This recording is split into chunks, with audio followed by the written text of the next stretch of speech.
Hey everyone, and welcome back to another Star Wars podcast. Before we get into the show, I would just like to remind you to like and subscribe to our YouTube channel. Don't forget to click that notification bell.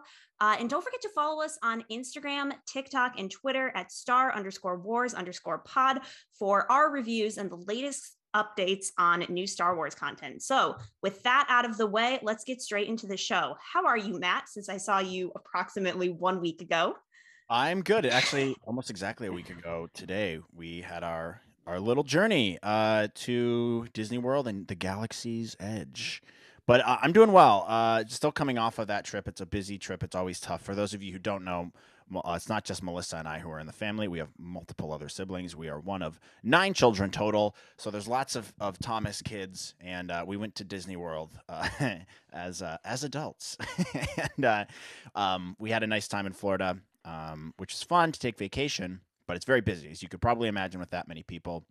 It's a lot of different personalities and a lot of different people wanting to do different things, but it was a very fun time. We had a blast, and we were also blessed with the Kenobi trailer while we were there, which was good. Which, by the way, if you haven't seen our reactions to that, go to our YouTube page, which you're probably on right now, or maybe you're on Spotify, and check it out.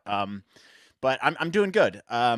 It's just getting back into the swing of things after a long trip like that's always a little tough. But there's a lot to talk about that's happened in the last week. Yeah, there is a lot to talk about, and I'm definitely in the same boat. It takes me like a week to get back into my schedule after a hectic family vacation, which, don't get me wrong, it was so much fun, but Disney is a lot of work, even as an adult. And so when you're hopping from park to park and you've been up since 7 a.m. and you're not really going to bed till like 10 or 11 p.m., it takes a toll on your body. So I'm having a really challenging time trying to come off of that trip and get back into my schedule, but it was so much fun, and we have a lot to say on that too. But the primary focus of today's episode is going to be the Kenobi trailer. So Matt, what I was thinking is we could pull up the trailer and kind of go through it shot by shot and give our thoughts, however brief or in-depth they are. So if you're ready, we can just jump straight into that. But first, we have Star Wars news. Yes, there's a cornucopia of Star Wars news that we need to talk about. Do you want to kick us off on that? Sure, I can kick us off with a couple things that I've seen over the last, week, I guess.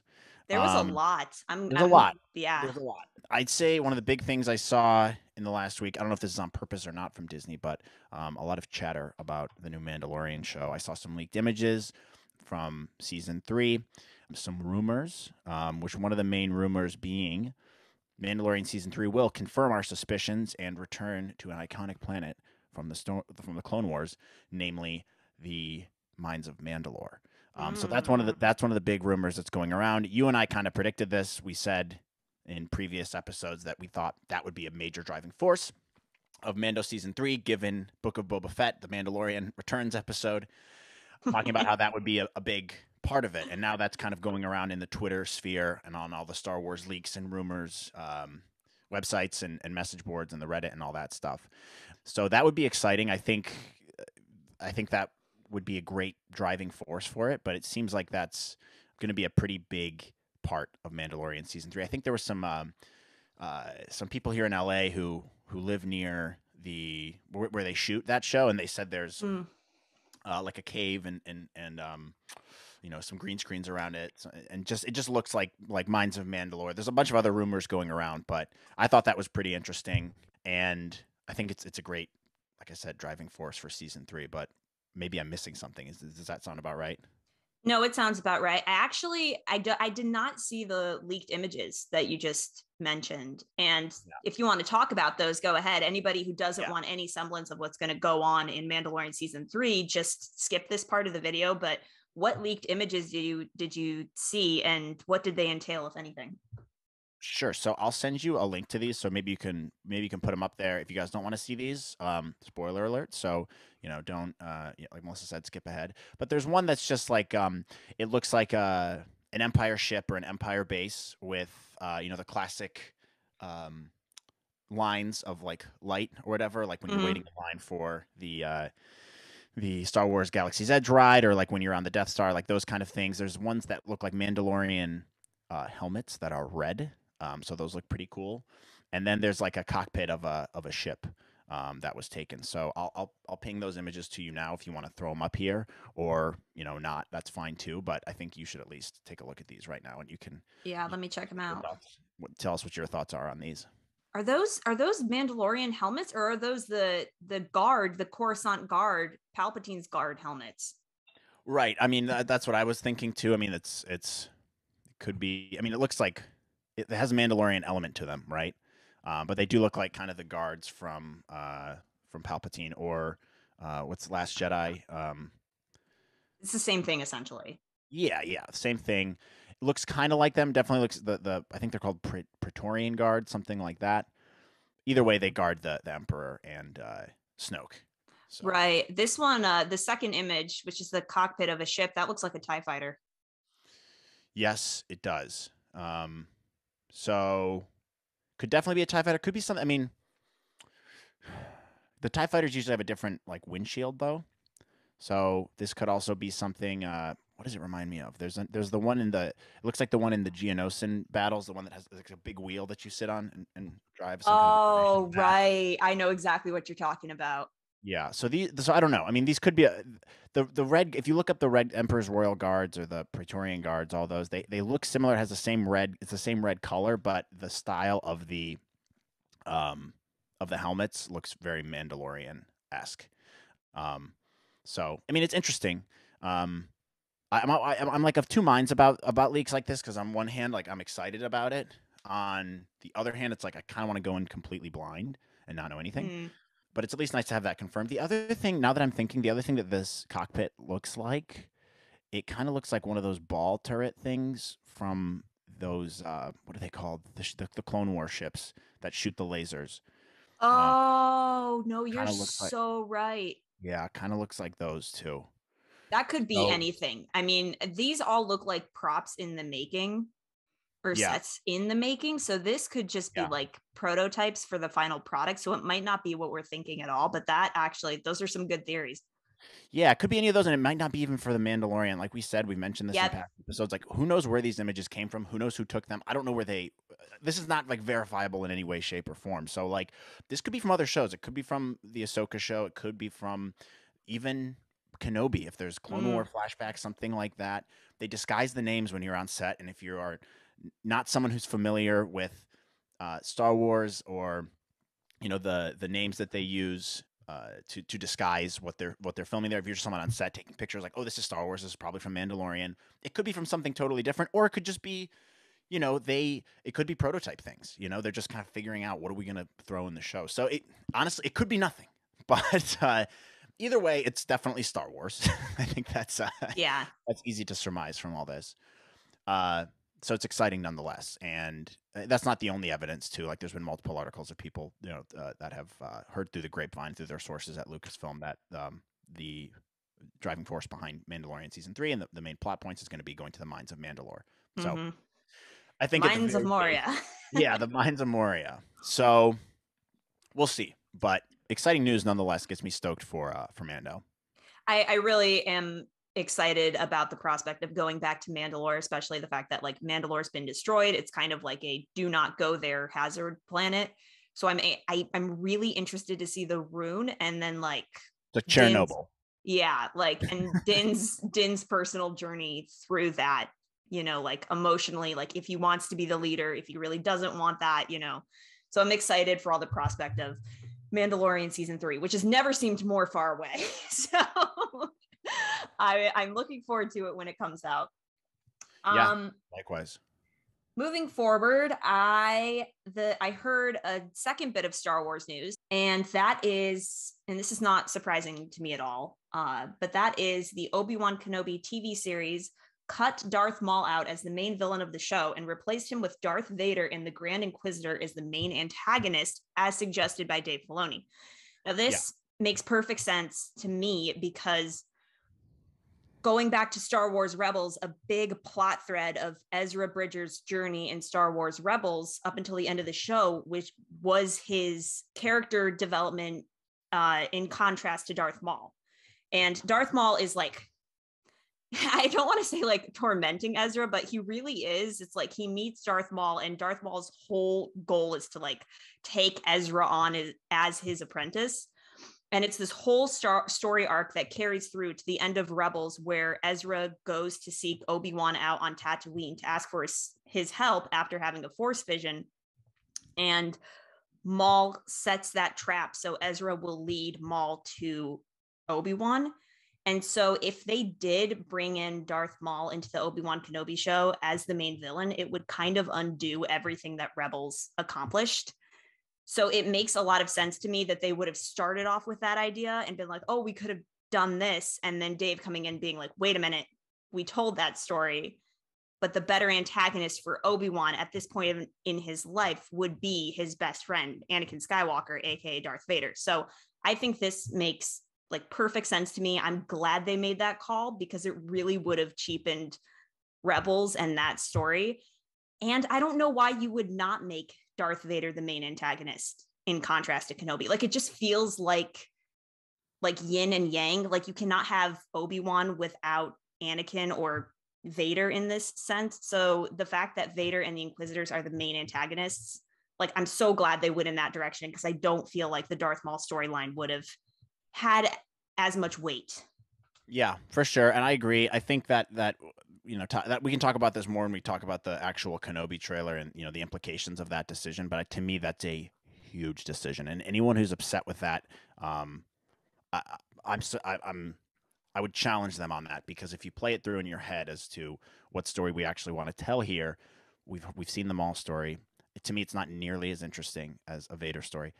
When you think about Obi-Wan Kenobi, you think of Vader. To have Maul come in, it's like, yeah, sure, that's part of it. But if you're not familiar with, you know, Rebels and stuff, it would seem like kind of a wasted opportunity to tell more of the story between Obi-Wan, Anakin / Vader in this case, which is a much more interesting arc for the season. And they could still introduce Maul in some way, but to have him be the main antagonist, I think that's a wasted opportunity because the Vader story is just infinitely more interesting with Anakin and the Inquisitors. And so in my opinion, Filoni totally saved it here. Yeah. I mean, thank God that happened, because I would have been upset if they just had Maul as like the main antagonist. You don't even talk about Vader and stuff. It's like, oh, that's a missed opportunity for sure. So I'm definitely glad that happened. People are going back and forth on Twitter about it, where it's like, oh, wasted opportunity. You should have had Maul again. It's like, no, like everyone wants to see Vader. You want to see the Obi-Wan Vader duel. And by the way, this was also all conjecture. We don't have 100% confirmation on this, but it seems pretty true. And I could totally see how the creative people at Lucasfilm and the writers would want to go in that direction. But I think it would have been a mistake if they did. So I'm really glad that, you know, we get the storyline or it seems like we're going to get that storyline of Vader and the Inquisitors that the trailer showed us. Yeah, I'm relieved. Like, thank God for Dave Filoni being like, no, I told that story. That story's done. Make it about Vader and Anakin. So I'm super happy with that decision. I agree with you. I do feel like I would have been very unhappy if Darth Maul was the main antagonist. So it feels good to know that they're headed in that direction with Vader and the Inquisitors now. Yeah, I totally agree. I think some more Star Wars news. This one's like, you know, not as much of a bombshell as one we just talked about. But Damien Lindelof is also reportedly right now working on a Star Wars movie, which I don't know if you read that one too. If you guys aren't familiar, he's a director, producer. He's worked on Star Trek, Watchmen, Lost. Good director. I mean, I'm sorry, good producer rather. I think that's a cool, exciting move, and it's always exciting to hear there's more Star Wars content in the works. So that's another exciting piece of Star Wars news there. I wonder what they'll give him. I know, me too. I'm curious. They have a lot. There's several, I think, secret Star Wars projects they're working on.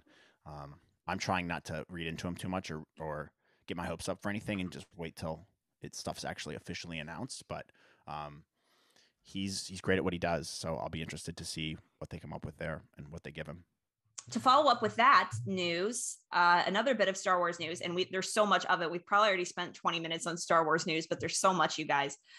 This is a little bit disappointing, but Bad Batch has officially been pushed from the 2022 Disney Plus release schedule. And I'm bummed out about that, which is telling me that Lucasfilm and Marvel are probably trying to work out their release schedule, because Marvel has a lot of projects that they don't want coinciding with Star Wars, and Star Wars has a lot of projects that they don't want coinciding with Marvel. And so I'm guessing that Bad Batch just got caught between that, and now they're trying to figure out where they want to place it in the midst of everything else premiering. So I am super bummed out about that. If I were to where was that sorry, just real quick, where was that reported? That was on Twitter, and I think that was from Star Wars stuff. Okay. Yeah, I mean, again, like I think this one was one that wasn't 100% confirmed, but like it's all but a certainty. Well, somebody took a picture. I think it was from Disney Insider, or excuse me, Star Wars Insider, and it was like there was the Bad Batch confirmed on the Disney Plus release date on there, and then it was removed at a later date. And then somebody pointed out, they're like, that's not a good sign. Bad Batch just got removed. And it's in several articles too. If you look up Bad Batch release date 2022, you can find it on like is it cbr.com? I think so. I think something like that, or ign.com, like one of those many sites. You can find it on there, but we just don't know when it's coming out now. Right. Well, all that tells me is that either it doesn't have that many plot points that are going to be tied in with a lot of the live action stuff, because it's done, right? The whole thing is done. Season 2, season 2 is done. So it could mean that maybe it doesn't have that much significance to the other stuff they're releasing, which would also confirm why we didn't see more tie-ins in Book of Boba Fett with Bad Batch. I really thought they were going to do something. Yeah, we were clowns, weren't we? They set it up like nicely to do that, and then we didn't really get any tie-ins, which I thought would have been really, really cool. I mean, maybe there was one or two. I don't really remember. Maybe I'm missing a couple small things, but I mean, there wasn't anything major. You know, you introduce this character of like, oh, Boba's sister, and then you don't tie it into Boba Fett's show. Like that is so dumb. Super surprising to me. Yeah, I don't know. I mean, we'll see. I'd be surprised if they pushed it all the way to 2023. That seems crazy to me, especially that now that the show's done. So I don't know. I'm definitely a little bummed about that, and it would be nice to have. But I mean, with Obi-Wan coming out, 2 months from now? Now seems like it would have been a good time to release it, but it depends on how many episodes there are too. I don't know all the ins and outs of the releases, and you could be right with the Marvel stuff too. So we just don't know like 100% one way or the other.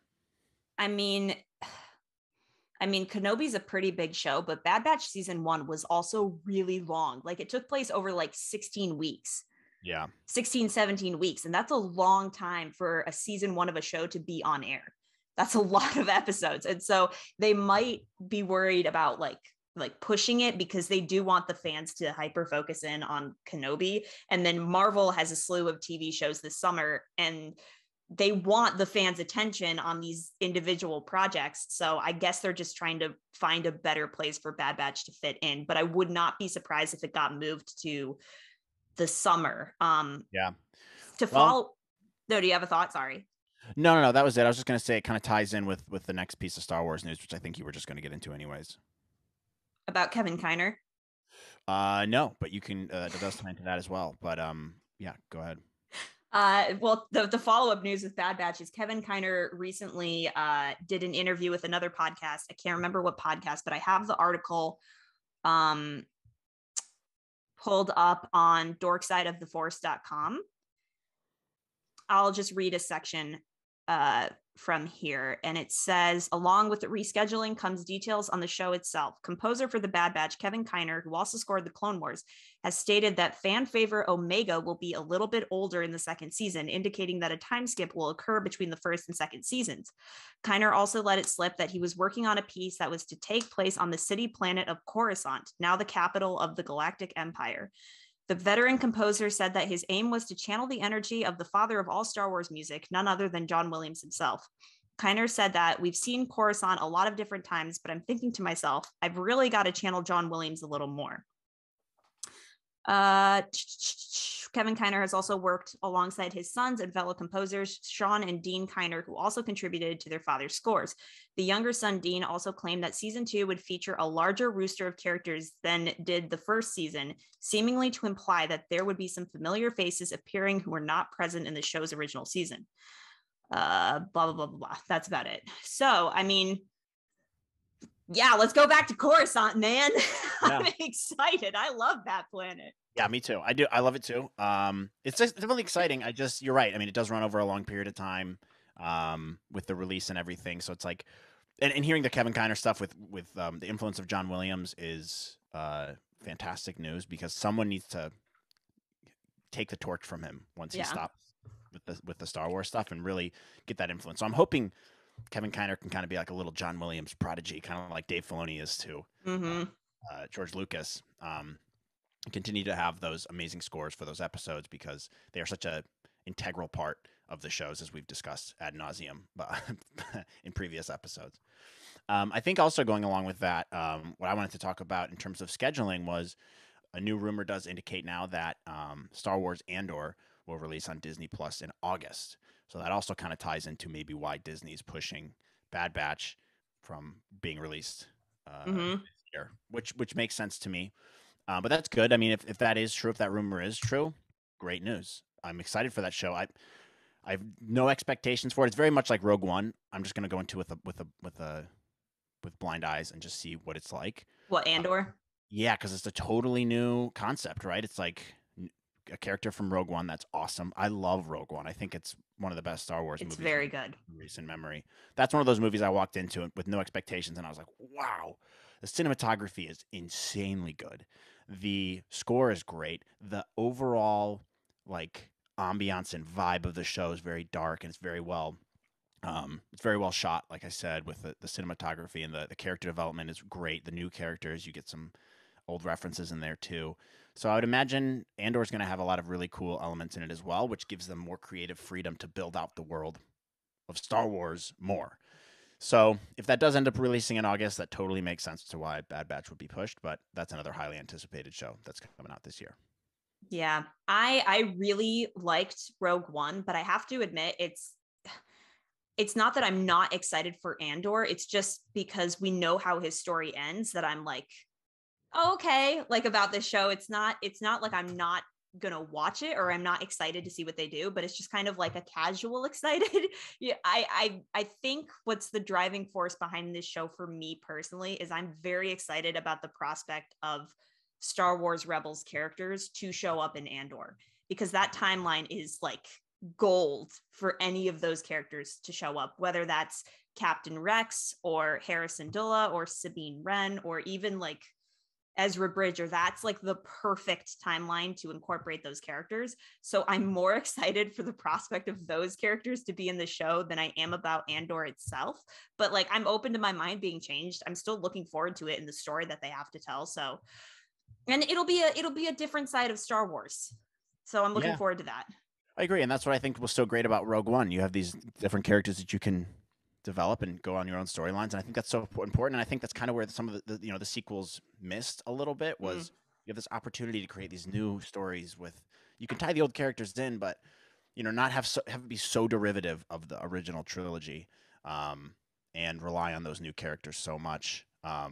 And that's part of the reason why I like the prequel so much, is it was totally like, you had some of the old characters, but it was totally new. It was a little bit more political. The more I watch them when I get older, I'm like, these storylines are well thought out and they're well done, and it expands the universe a lot more. There's lots of new planets, new species, and all that stuff. So I think that's one avenue where Andor can kind of really thrive, I think. So For sure. It'll be exciting. It'll be exciting to see. I think last thing, and then we should definitely get into the other parts of the show. There's been so much Star Wars news. The last thing I wanted to mention, which I'm sure that you saw, was I think it's been all but confirmed now that Hayden Christensen, well, it is confirmed that he'll return for the upcoming Ahsoka series, because that was in an interview, I believe, or something or other that I saw on Twitter where he talks about that. So that's super exciting. I'm so glad to see Hayden Christensen back in the Star Wars universe. I cannot wait to see what his role is like in Kenobi. But then also seeing him in Ahsoka to a totally different show in a different capacity, either as a Force ghost or in flashbacks, whatever, that will be amazing. So that was one other thing that I saw a couple days ago that I'm like, yes, give me more Hayden Christensen. This has been the year of like early 2000s actors making big returns. Like, you Yes. know, like we're getting Hayden Christensen, we got Tobey Maguire back as Spider-Man. Like, I just feel like all of these characters are like slowly coming back and then like having their peak moment. So it just makes me super happy. I love it. I'm gonna, before we jump into Kenobi, there is one last bit of Star Wars news, and then I swear I will stop. There's been so much today, you guys. I don't think we've ever had this much, but the last bit that I do want to talk about that has me so excited is that Kevin Kiner revealed in an interview that there is another animated Star Wars project on the way, and he was given the green light to have a full orchestra for every single episode, which is That's so amazing. exciting. I forgot about that when I did see that too. Awesome. I love that so much. For those of you who don't know, a lot of times what they do is it sounds like they're full orchestras, but when you're producing, the scores and the music for these, it's most of it's on the computer. You have these amazing synthetic instruments that sound acoustic, but it doesn't have that same impact and emotion behind it as a live orchestra really has, which is what's done in Phantom Menace and New Hope and all those original Star Wars movies. So having that in an animated series, like I can't understate how much I love the scores to movies and TV shows. Like they tie everything together. So to have this and have them invest in that and be like they understand it's an integral part of what the show is, and have that investment in the live orchestra is going to make a huge difference. So I'm super stoked on that. I'm so pumped up now because now my mind's going, okay, what show are they going to do? And a couple months ago, you and I talked about the Darth Maul show rumor, which was rumored to be animated and to be the next Lucasfilm project. So do you think it could be that? Potentially, but I'm also very curious about what this Alkalite show is going to be. What is that? Could it be some kind of Maul coming up as an apprentice? Obviously, it's going to be some kind of apprentice, I think, because that's kind of what Alkalite means. But it could also be a Darth Bane thing. I don't know. Having some kind of origin story with a Sith is such a good idea. So it could be that, but animated could also be the thing for Maul. I think with a lot of these shows, animated, you have to do it animated because you have to do proof of concept that it's worth the budget that goes into it. Obviously, animated's cheaper than doing a live action show that's based in another universe. So by having a Maul show that's like, you can just do more with the effects and everything, and you can make the characters do different things that would be much harder to do in live action.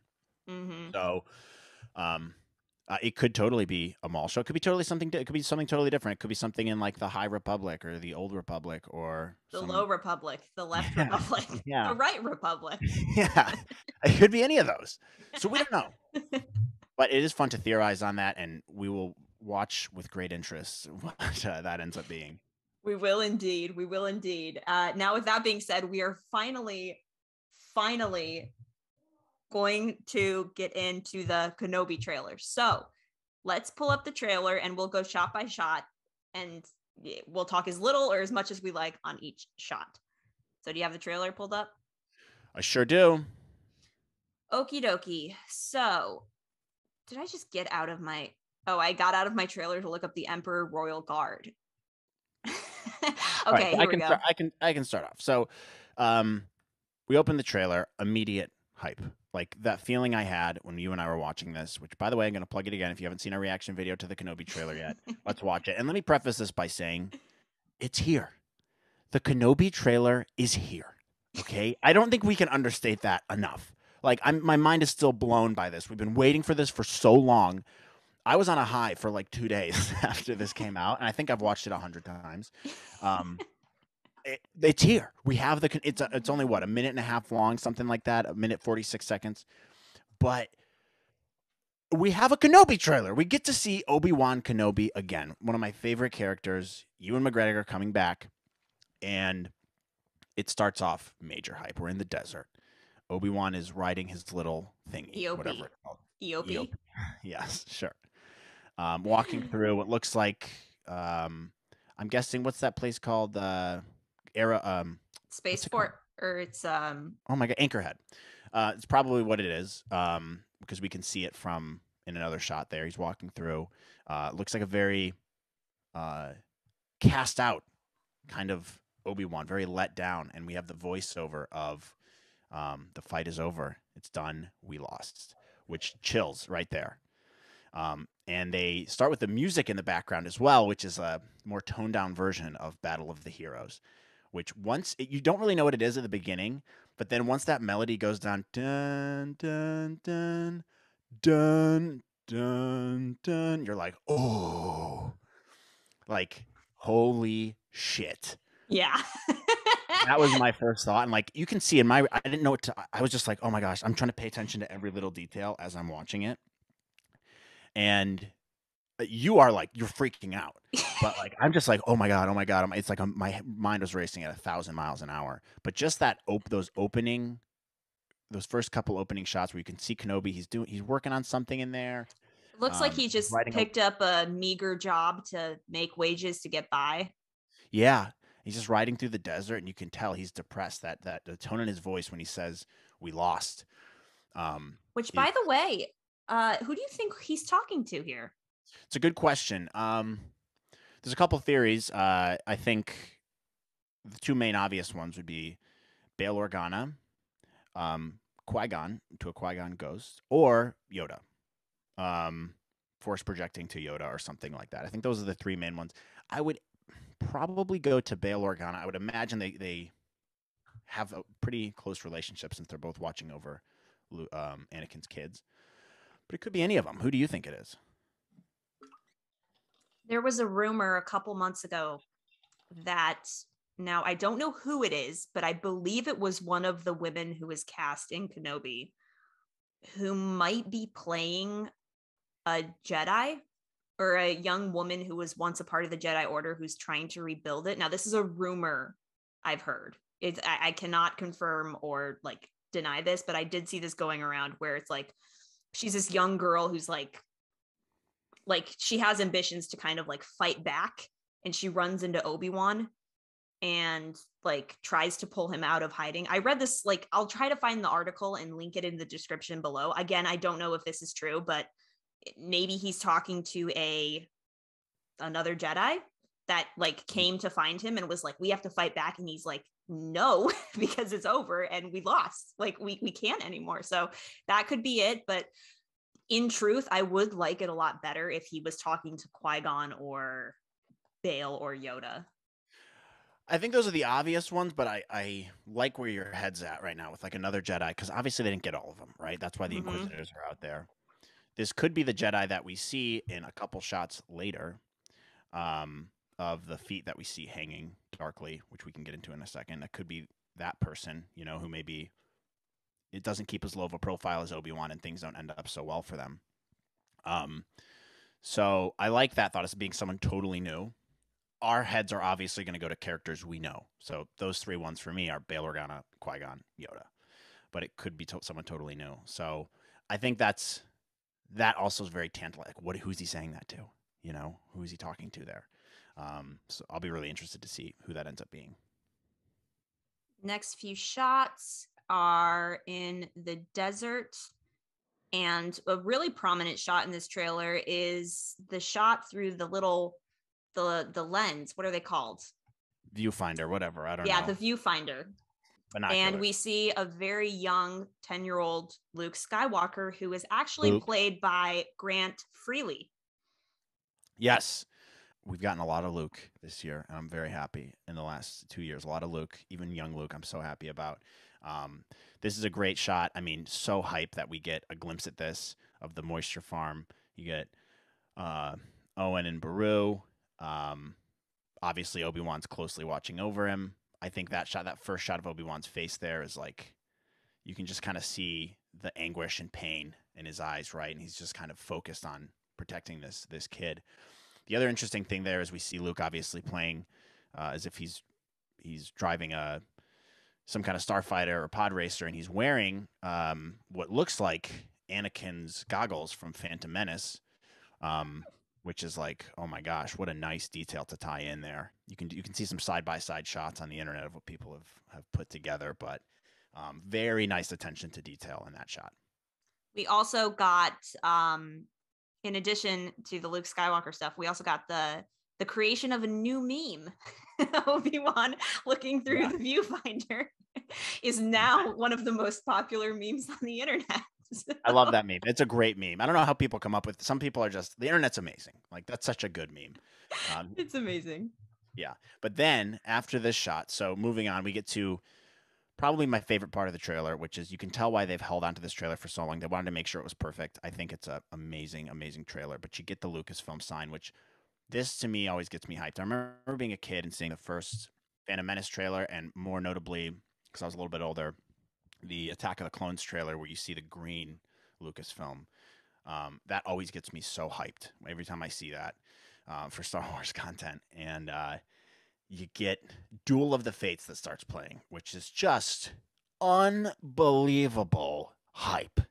Like, they went hard in the paint with the music for this trailer, and I'm so glad they did. I'm so glad they're tying in prequel stuff instead of putting in some new music, because it resonates with you and it helps immediately draw your mind back to the prequels, which is another reason why music is so important in movies and TV shows, because it immediately makes your mind go there without showing you anything visually from those prequels. It's just the essence of those notes and the music that's playing immediately takes you back and reminds you of what happened that led up to this point. So I think I want to hang on this Duel of the Fates thing for just 1 second, because I think it's go off super important to what the theme of this show is going to be. Not to mention the amazing hype that it produces, but it's Duel of the Fates, right? Which, if you will recall, Duel of the Fates refers to Anakin and how Qui-Gon Jinn and Maul are fighting over the fate of this kid's soul and his destiny, right? Mm-hmm. That's what it's like in The Phantom Menace. Now, as Star Wars does, it rhymes. In this show, the impression I got after watching the trailer for the 900th time, to me it refers to how Obi-Wan and the Vader / the Inquisitors are, in a way, in the show, fighting for the fate of Luke. So it immediately ties those two things together in a very nice way. I'm not sure if that was on purpose. I would imagine it has to have something to do with it, because that's kind of where my mind immediately went to, because it's in a very important score, in a very important scene in The Phantom Menace, about how, and Filoni talks about this in the Mandalorian interviews, about how Qui-Gon was like supposed to be the father figure to Anakin, and things would have gone a lot differently if Qui-Gon wouldn't have lost in battle to Darth Maul, because Anakin would have had that father figure that he needed. Obi-Wan was great, but he's more of like a brother to him, right? So in this way, Obi-Wan's kind of more of a fatherly figure here, more in the shadows, and Vader and the Inquisitors and the Empire is going to be searching for Luke, and so it's kind of a nice little connection that I noticed. But also, not to mention the incredible hype that I got from hearing that. Wow, that was a great analysis. That was a great, no, honestly, truly, that's a great comparison, because with Star Wars, everything is very intentional when it comes to connecting the dots and how characters connect to one another, and how music plays an integral part of driving the tone of a show or telling the story. So that's an amazing connection there, and which I can totally see. And I have a thought on what you just said, but I almost want to save it for a shot that's coming up in the trailer, and then I'll pick it back up. But that was a great analysis, and I'm just so appreciative of the fact that you broke it down like that. So kudos, Matt. Well, thank you. It's where my mind immediately went to after watching the trailer, because there were so many little details like that I noticed the more I watched it, which we can get into as we move along. So we are after the Lucasfilm logo, correct? Yeah. So we're in the ship now, which, just real quick, this ship, I've never seen this kind of ship before, but we hear a voiceover of the Grand Inquisitor talking, which I initially thought it kind of sounded like Palpatine to me at first, but then I'm like, no, it's the Grand Inquisitor. But he's flying to this base that's in the water, which is the base for the Inquisitors, right? Fortress. It's called Fortress Inquisitorius, and it's from Jedi Fallen Order. Exactly, which also so hyped. I love the connections to Jedi Fallen Order that we've seen in Star Wars recently, and this is another great one. If you guys haven't played that game or watched the cutscenes for that yet, go watch them because this is a big tie-in right here. And the Inquisitors obviously play a big role in Rebels as well. But to be able to see that in live action here was awesome. What did you think? I just think it's amazing that they're making a video game of Star Wars relevant to the actual canon. Like, that's amazing to me. And the fact that they're pulling from that and they're making it mandatory watching by pulling in all of these elements and saying, yes, this is valid. It's a different storytelling medium. Video gaming is, that is, but we're still going to make it mandatory and integral to the Star Wars universe. So I'm just all for it. I love how they're connecting all of these little story points to make it build into this one massive conclusion, so it definitely weaves the thread through the needle and goes, yes, this is all part of the same thing. And they're not separate, which I'm just so appreciative of. And it gets me hyped up because I really like the character of Cal Kestis, and it just like shows me that there is potential for him to show up very, very, very soon. So I totally agree. I love Cal Kestis as well. I think he's very well cast. That game is one of my favorite games I've ever played. I've mentioned it ad nauseum. But if we saw him even for a little bit in the show, I think would be great. His story is still not told yet. They're developing a second one, I believe, right now, which is great. I'm really excited to see what that storyline ends up being, but there's a potential to see him in this show. I don't know that it would make sense to bring him in. It might distract from the overall story of Obi-Wan and Vader, but it would be great to see him, and at least having the Fortress Inquisitorius, as you so eloquently put it, in the show would be great. Also, if you guys don't know, Fortress Inquisitorius is on like a water planet moon or something that's right next to Mustafar, I believe, which is right next to Vader's fortress as well. So they're close by, so that Vader can go chat with his Inquisitors whenever he wants. So I just wanted to throw that note out there. No, that's perfect. To keep going, we also get an amazing voiceover, which is my favorite part of this trailer, from the Inquisitor, which is the key to hunting Jedi is patience. And then he continues to go on into the rest of his monologue, which I'll get into in a bit. But after the shot of Fortress Inquisitorius, we get a shot of the Grand Inquisitor in what appears to be him interrogating a civilian on Tatooine with the fifth brother in the background. Now, this is a very controversial shot in the trailer because upon first glance of the Inquisitor, a lot of fans, including myself, are a little shocked at the design in live action. And if you have seen the Grand Inquisitor in Star Wars Rebels, you know that his design is very different. He's voiced by Jason Isaacs. And in this show, I don't know, what's the name of the guy who plays the Inquisitor in Kenobi? It's running off the top of my head right now. Kenobi actor. Rupert Friend. There you go. This is a very hefty, controversial topic. Now this is my opinion. You guys can take it or leave it. Remember, you can disagree with me. We just got to be civil. But after watching the trailer multiple times, like you, the more and more this guy looks like someone in a cosplay and less like a very threatening alien. And now, granted, it's only one shot of the Grand Inquisitor, but I'm not super impressed with how human he looks. And someone yesterday, I think there was a meme going around where they compared it to handsome Squidward from SpongeBob.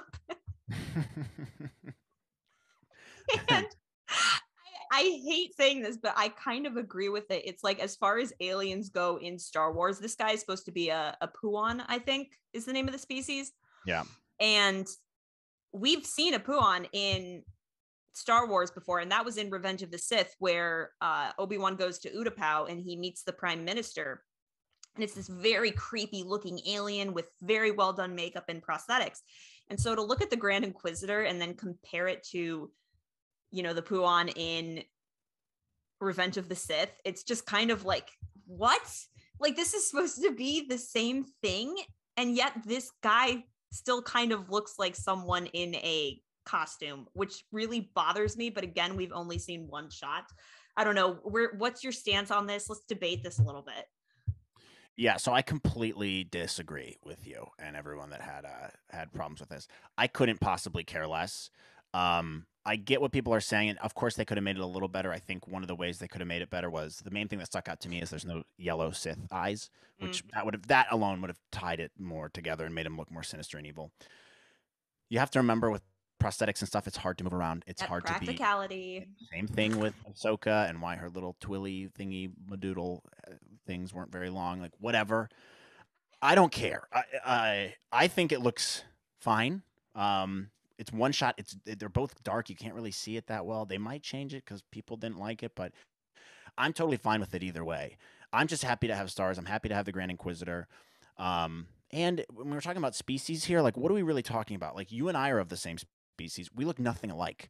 I look nothing like Bill Clinton looks like. Like we're very different looking people based on the ages in our life, our stature.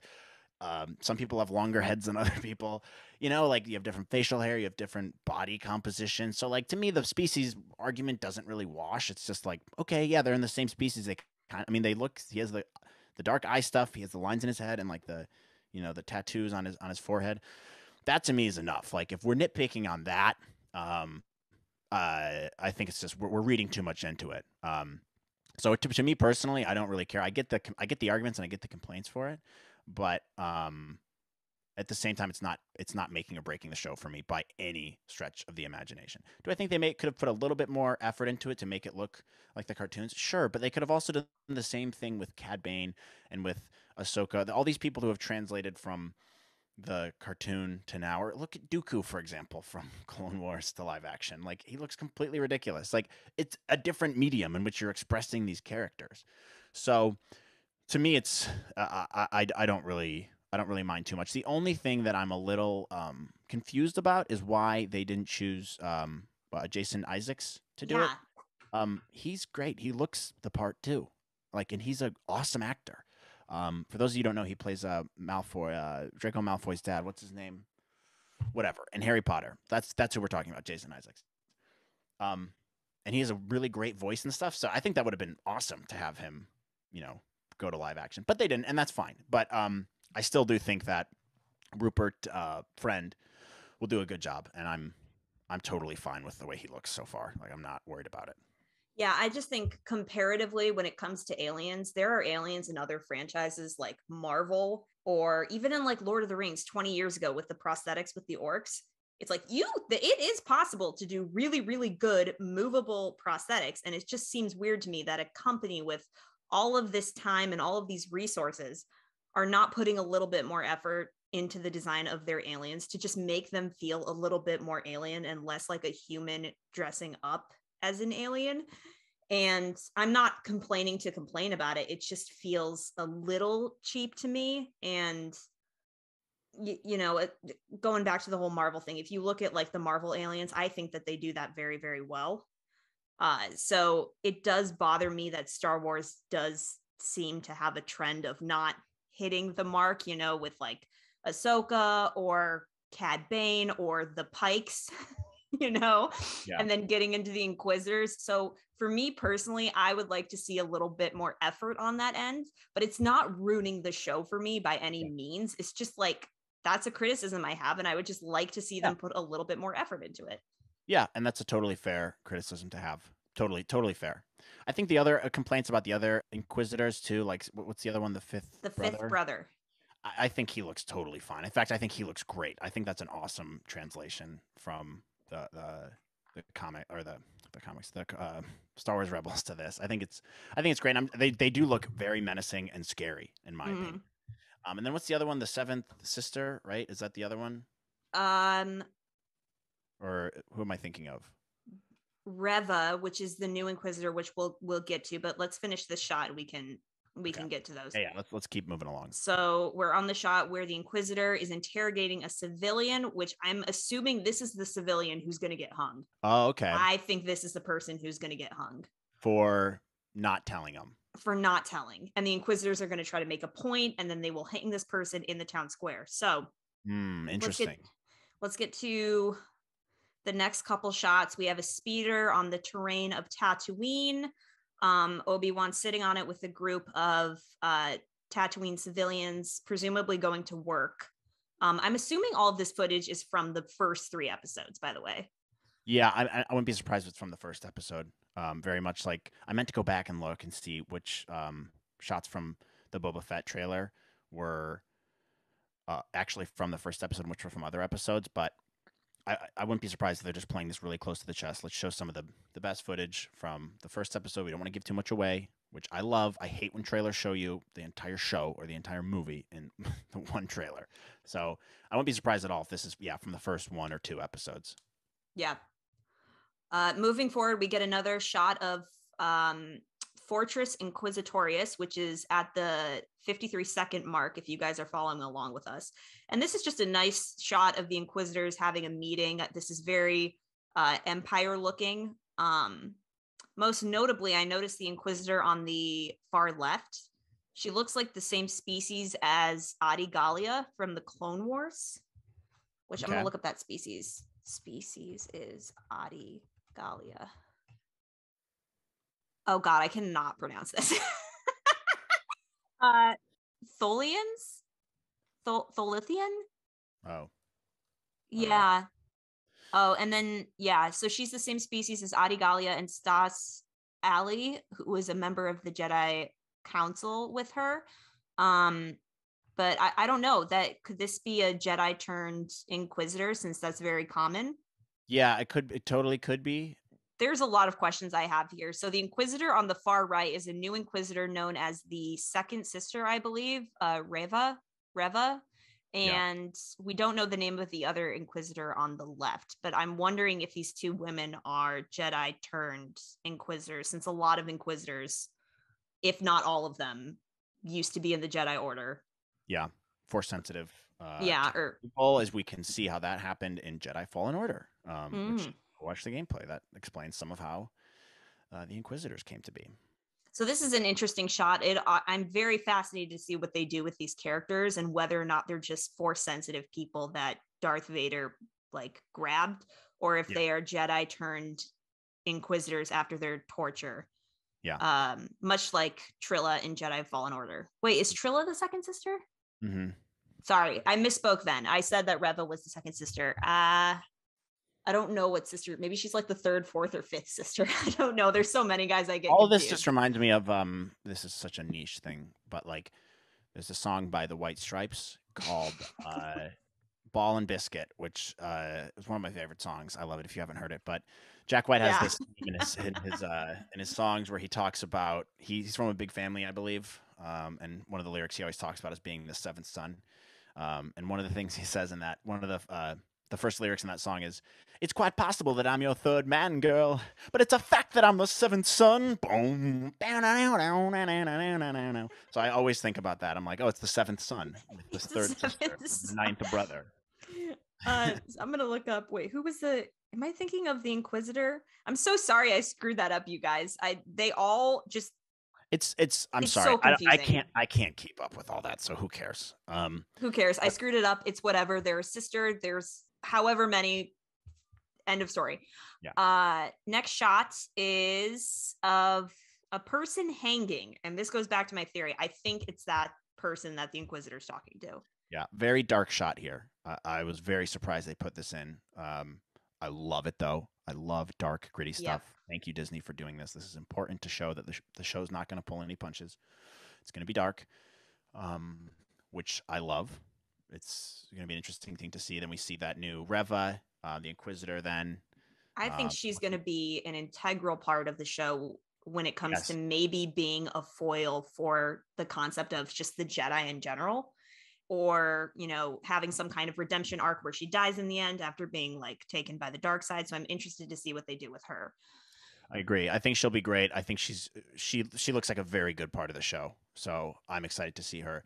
Then we see Joel Edgerton as Uncle Owen. She's looking back on him menacingly because maybe she's been talking with him in the past and he hasn't been giving enough information, which would also support your theory that they're doing this to intimidate people to get more information. And I think this also ties into maybe Vader's desire for vengeance against Obi-Wan and rage, and he's really trying to, because he knows Obi-Wan's alive, right? He has no idea if he doesn't think Obi-Wan's dead. So I'm going to be really interested to see Vader's rage behind all this and be like, go out and find them and do whatever you need to do to kill all them, find them. So that's like the other underlying message that I got from this scene in particular is Vader's pissed. Yeah. And I think we're going to see a Vader with some anger like we've never seen, which is an exciting part, but he's ruling with an iron fist for sure. God, I love it so much. The other thing about the shot of Owen, did you see that behind the scenes image of Owen and Reva's stare down? Yep. Yeah. Because that is so badass. He does not give two flying Fs, and she's trying to intimidate him, and he's standing his ground. So other than the fact that I just love that picture, I also think that this would be a great driving force for Owen's character arc as to why he doesn't want Luke around Ben Kenobi. Yep. And why he doesn't want Luke going off because of Anakin, because of stuff that happens in this show. So I'm very excited about the tie-ins for that. Well, also his name, Skywalker.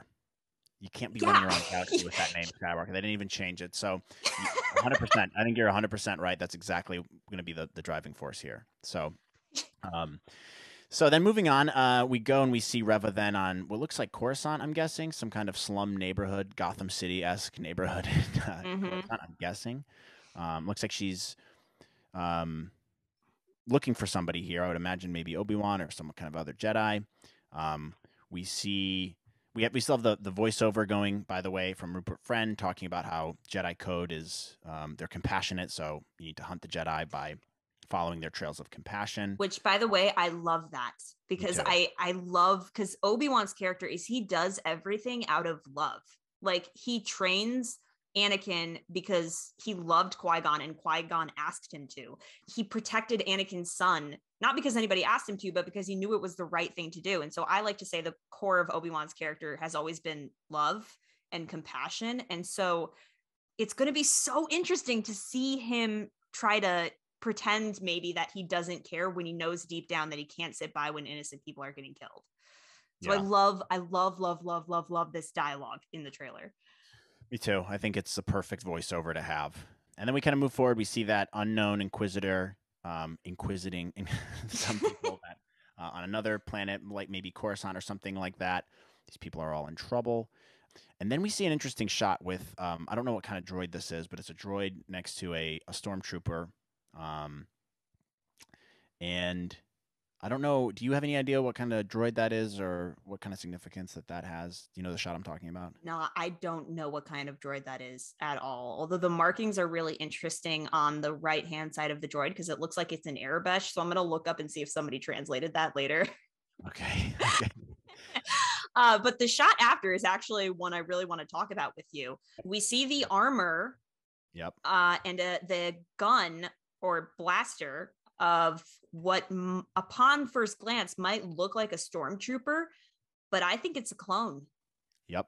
I was going to say what are your thoughts on that? Let's talk about this because I compared stormtrooper armor and clone armor, and that is clone armor.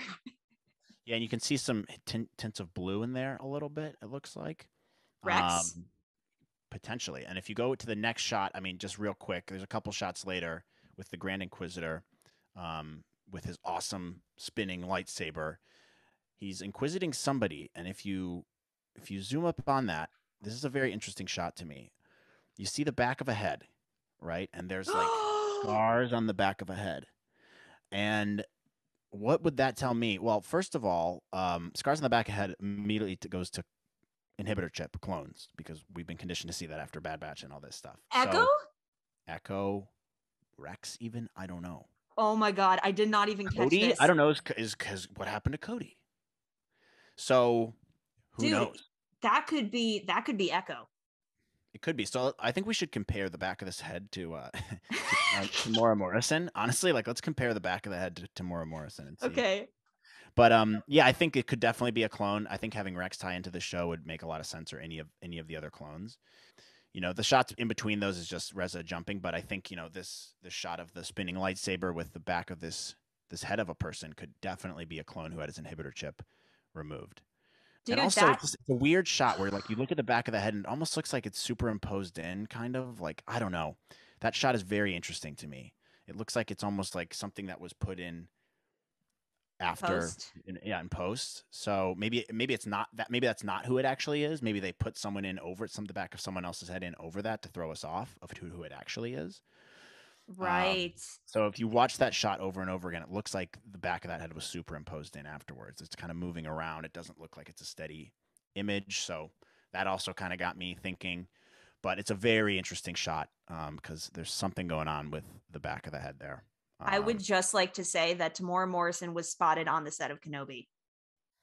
Okay, well then that would There's help a confirm picture. some of our suspicions. There's a picture of him on the set of Kenobi that was leaked online. Did you see it? No. I'm going to send it to you later, but there's a picture of him like all in black, but he's wearing clone boots. And literally everybody was like, oh my God, if Cody is in the show, I swear to God. Yeah, it'd be amazing. And now I'm looking at the back of his head when he comes into the Mandalorian with his helmet off. I just typed in Tamora Morrison back of head. It kind of looks similar to this. Like the ears look the same. Does it really? Yeah, and like the shape of his head's very similar. Ooh, I don't know. Well, dude, if That's it's Cody, I swear to God, we'll finally get answers on Cody after like 17 years. Yeah. Anyways, moving moving along, that's a really interesting shot. Then we see the other Inquisitor walking through Coruscant looking very menacing. I love the look of this guy, like I said, with some stormtroopers, again, vibe of like Vader ruling with an iron fist. Looks like they're tracking Obi-Wan. Yeah. And then we see some kind of escape pod, which that could mean a million different things. Order 66 flashback?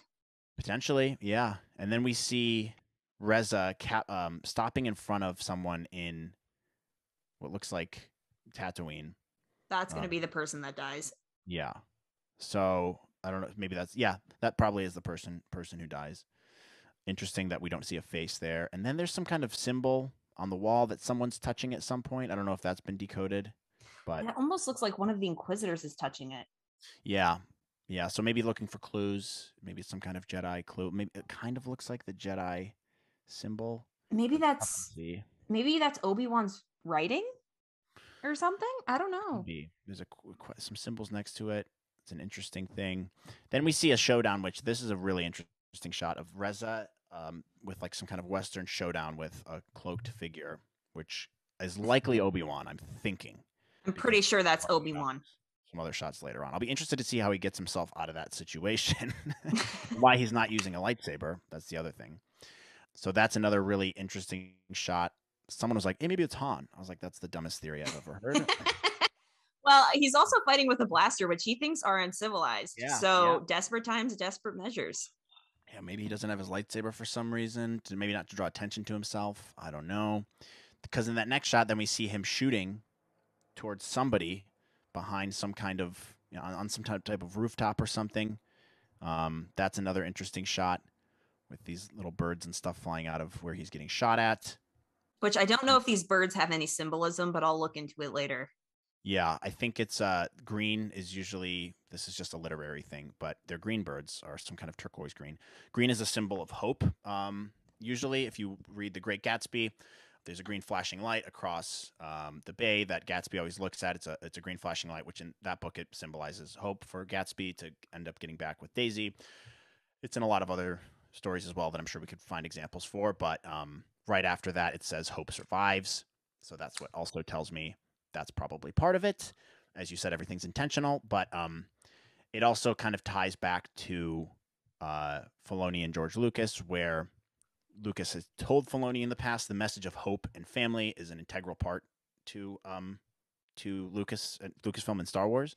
And I think George Lucas always told him that, make sure that Star Wars is always hopeful.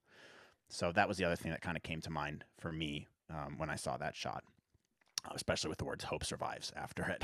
Right, and that is kind of funny that you say that too, because Kathleen Kennedy recently stated in an interview that they had to go back and rewrite the scripts in 2020, I think, because she said that there was like no semblance of hope in them, and she was like, "Oh, that's kind of bad." Yeah, and I'm all for the show being dark, because it's going to end on a very No. It I mean, is, but but we know what happens afterwards, so it's inherently hopeful because we've seen the story afterwards. right, for sure, for sure. But if you also think about it too, Revenge of the Sith is a very dark movie, but it ends with Luke and Leia, so you know it's going to be okay. And I think that's the element of hope that she's referring to, which I think good stories need. It's like, yes, should stories be dark? Absolutely. We need dark stories, but you also need to put in that grain of hopefulness because not everything is bad all the time. Right, but I think it gives them a lot more creative freedom to be darker because we already know that the hope does survive because we've seen Luke's story. So it gives them the hope's inherently there. So as long as it doesn't end on a note of like everything's terrible, which it won't, but Everything's terrible. I think it gives them a lot of room to be dark and gritty, which I love. I love dark, gritty storytelling, and that's what this show I think really needs to be in a lot of ways. Mm-hmm. And then moving on, we get the final shot of Obi-Wan looking out into the distance. Great Dramatically. shot there, dramatically with his beard. And then it cuts away to the Obi-Wan Kenobi, and you hear Vader's breath, which I missed the first time over the music there, which just is such a nice cherry on top. Can you imagine that first scene where we get Vader? Oh my yeah, god. That was the other part of Star Wars news. So the first image of Vader was released from that show. It's nothing crazy, but it's a nice like silhouette of Vader with his glowing buttons and whatnot. So I think the first shot we see of Vader is going to be very impactful, and I think we're going to see a very angry Vader in this. Like, just my friend, who I thought was my friend, left me for dead. He's not my mortal enemy. He burned me to a crisp, cut my arm and legs off. Not happy. So I think you're totally right. That first shot of Vader is going to be awesome. It's going to be crazy. That marks the end of the trailer, but I think it's no secret that you and I are over the moon about this show. I'm still so nervous in a lot of aspects because of the way that Book of Boba Fett turned out, but I'm also still very, very hopeful. Hope so hope survives in the midst of Book of Boba Fett. Hope survives. So, I mean, I know we're both looking forward to the show. I just can't wait for the next tease, which should be around May, right before the show comes out. So I'm very, very excited. Any final thoughts before we close out today's app? No, but I think we should get into, before we go, first of all, Obi-Wan Kenobi trailer as a whole.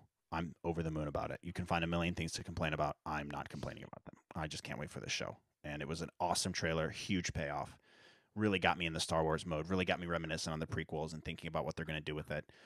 And I think the vibe of the overall show based on this first trailer is going to be perfect. So let's jump over to the community page real quick. You guys had some thoughts on the Kenobi trailer. There was a lot to talk about. I'm sure we covered a lot of it, but we're anxious to see what you guys have to say as well. So let's jump into a couple of these real quick before we close out the show. Pusari says, my only complaint is the Grand Inquisitor doesn't sound or look like him. The rest was quite good. Better not hype too much. We've been hurt before. I mean, it's really weird to me that they did not cast Jason Isaacs. Like, I'm sorry, there was no reason to me not to cast him. Maybe he wasn't available. Maybe they couldn't come to a deal. I don't know. There's a million reasons why maybe it didn't happen. But yeah, that's a complaint for me too. I totally agree with you. But I think it's fine. I'm gonna I'll reserve all judgment until the show actually comes out. But as it stands right now, I'm not too upset about the way the Inquisitors look. Another comment. Man, all of these comments are about the Inquisitor. Yeah, I know. Oh my gosh. AML 2020 says, hopefully none of the episodes are directed by Mr. Rodriguez, LOL. Yeah. Yeah. Luckily, it's not. They're all directed by Deborah Chow. So I think we'll have some more cohesiveness here when she's great. Her episodes of The Mandalorian were like the best. Yeah. So I think there's nothing to worry about there. I think she'll do a fantastic job. Someone else wrote, a lot of these are about Grand Inquisitor. Why? Brandon Roswell wrote, why not have Jason Isaacs reprise his role? He could totally pull it off. I agree. It could be scheduling or maybe not being able to come to the deal. Maybe he wanted more money. There's a lot of different reasons as to why not. Or maybe they just wanted to go in a different creative direction. Maybe he auditioned and Rupert did a better job. I don't know. There's a lot of different reasons why that could have happened, but that's okay. Again, people disappointed with Grand Inquisitor. Let's hold judgment. I think there was a lot of criticism on that, but I'm not going to let it make me lose any sleep over it. Yeah. But criticisms are valid and good and needed. Edward the Giant says, as far as I saw in the trailer, the stakes are higher, thus giving the trailer this fate. Aligning song is perfect since the fate of the galaxies is on the hands of this show. I thought it was stellar leaving Vader out of the trailer because that's what I wanted, the surprise effect. Yeah, I agree. It would have obviously been great. We obviously all want to see Vader, but I think it's good to, keep us on the edge of our seats until he's actually in the show. Until the show actually comes out. I mean, maybe there's going to be another trailer, obviously, before the show comes out, so we might see a glimpse of him then. But I'd rather kind of wait and just see what his first entrance is, because his entrance in Rogue One, after not expecting that at all, was like, what a great scene. It just was so impactful. So I agree with you, Edward the Giant. Mika Willie says, love trailer. I love Star Wars, but the fans like this now. Always wanting to everything now. Let the trailers and the shows play out. We can't have a 5-hour movie on everything related to Star Wars. Even getting this stuff. So I think what they're saying is they loved it. Everyone's always going to find something to complain about. And I agree with that. Like there's always going to be stuff you can nitpick at. But I thought this was a very strong trailer overall. Yeah, it really was. The irony of this comment in particular, though, is the fact that the Obi-Wan show is going to be like a 6-hour movie. Yeah, it will be. Yeah, but that's pretty much it. We love this trailer. We're super, super happy about it. Again, watch our videos. Don't forget, like and subscribe on YouTube, Instagram, Twitter. Email us at anotherstarwarspod@gmail.com. Leave us a comment. Talk us through your theories. What did you think of the Kenobi trailer? Is there something we missed? Are you able to translate the Arabic that's on there? Is there some symbolism in here that maybe we missed? Let us know your thoughts. And you can remember to watch these on Spotify as well. The full videos are on Spotify if that's easier for you. Drop us a review on Apple as well. That really helps us with the rankings. Give us 5 stars if you enjoy the show. We really appreciate it. And keep engaging with us. We enjoy the little community here that we can talk through things and talk through theories and thoughts. We really enjoy it. So we're excited to go through this journey. And I'm even more excited for the reaction videos for Kenobi. That's going to be an awesome show to watch develop. Indeed it is. I'm very, very excited. With that being said, thank you all so much for your comments and contributions to the show. We love hearing your thoughts. We love debating and have discussion. That's what this community is all about. But we will see you on our next episode where we break down our experience of Batuu, our criticisms, what we loved, what we didn't love. So please stay tuned for that. And yeah, may the Force be with you, and we will see you next time. See you guys.